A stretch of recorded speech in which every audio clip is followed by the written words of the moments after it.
Okay.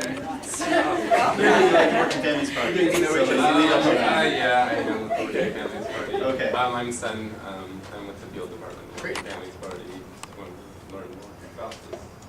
I'm Lucy, also. Great. I love having so many people who are here to learn more, because that's what we need. We've got to broaden our coalition.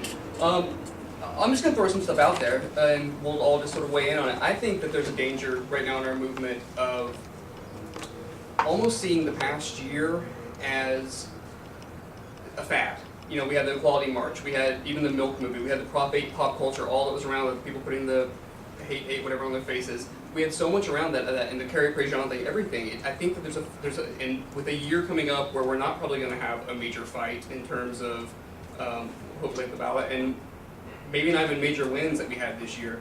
I think we have to keep the movement strong in between campaigns, and we also have to build up ways to go on the offensive the same way our opposition, when they're not in a campaign, they find these families like the Worthlands, who they've used against us in 2 different states now. You know, 2 families out of all of the families in Massachusetts have complained about the curriculum there, at least publicly.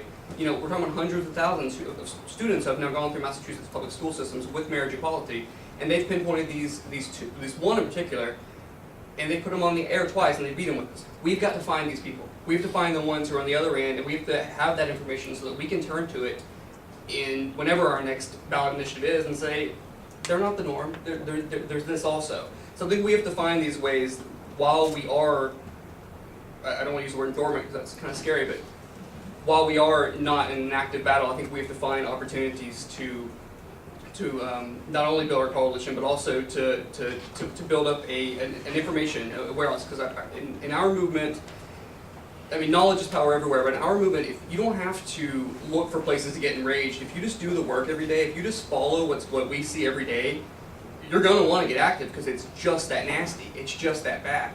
And I think we have to get people to, we have shown over the past year that we can get people to show up in 2 hours. We can get them to show up in Times Square and hold a sign and rage. But we can't get them to do the work. We can't get them to replace Perez Hilton in their RSS reader with one of our sites. You know, we can't get, you know, I'm someone who focuses 100% on LGBT politics. I don't do culture, I don't do broader progressive issues, and that limits me, but it also targets me. And we have to find people who give a damn enough to do the work. I think that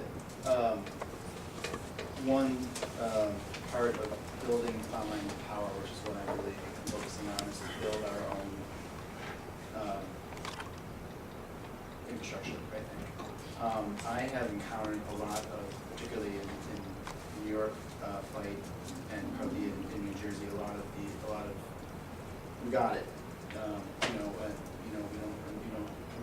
Very organizing 1.0 of doing things the regular insider lobbying way. And I think there's some with tactics that are useful for that, and there's some fights that you have to keep it kind of, close to the vest, like personal relationships with senators. But sometimes it does go a bit too far. Juan said for 8 months, really 5 different times, I have the votes, it's all fine, I got it. And it turned out to be true. And it turned out to be true. People think, oh, we lost, a bunch of Democrats that led to losing Republicans. That is a part of it. But a piece I wrote yesterday was questioning why we ever had the votes in the first place. Was he lied to? Was he operating under a model where he thought if he got verbal commitments from a couple people, he'll get the rest on board? Did he know we didn't have the votes, but we went ahead with it anyway because we wanted to have a vote, so we know who was targeting this time? All these things are very, it depends on one person really, and an Empire State Pride agenda. And it's very, it excludes people, and it also lessens opportunities for creative action, I think. Doing that kind of action on Maine proved to be really useful. Jeremy did a lot of opposition research on opponents who appeared in ads.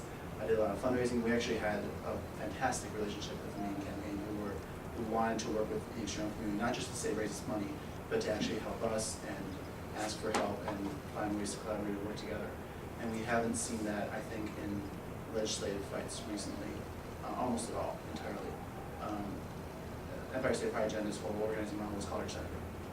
That was it, and there's really nothing else. One thing I think that should be done in response to that is, there's two things here. One, find ways to collaboratively work with traditional mainstream organizations without, hurting the cause. They have their, there are ways of doing things, and they're if a public web count is actually hurts the effort to get votes in, New York and New Jersey. That's important to recognize. On the other hand, there has to be done more to bring in power of activists like us, who are on the ground, who are in all New York Times. And that's not being done enough. And I think that some conversations need to happen on ways to do more of that.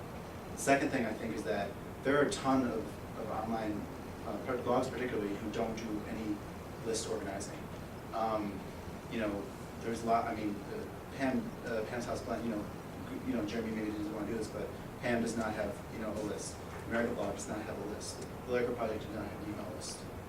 Lots and lots of groups, of blogs do amazing organizing, but without talking to a whole new set of people and building essentially their own infrastructure that they say, well, fine, I'm going to do my own action. I want to channel something else. I'm going to do my own petition. I'm going to do my own questioning. You can actually do that. Open Left has a very large list now. We actually use Blue State Digital's tools, and TJ can tell you more about that. We did when I said I want to raise money and go to Maine and blog for 2 weeks. I raised money, through a platform to me. When we wanted to do a healthcare whip count to prove that there are 51 votes for the public option, and then prove that you only need 51 votes for public option, not 60. We did that, and we blogged about that, and we asked our readers through our email list and through our blog to help us to call offices and find public statements showing that people were in support of the public option. Then we took out ads in the Washington Post, roll call on the Hill, saying Harry Reid and Barack Obama, you have the votes, no more excuses.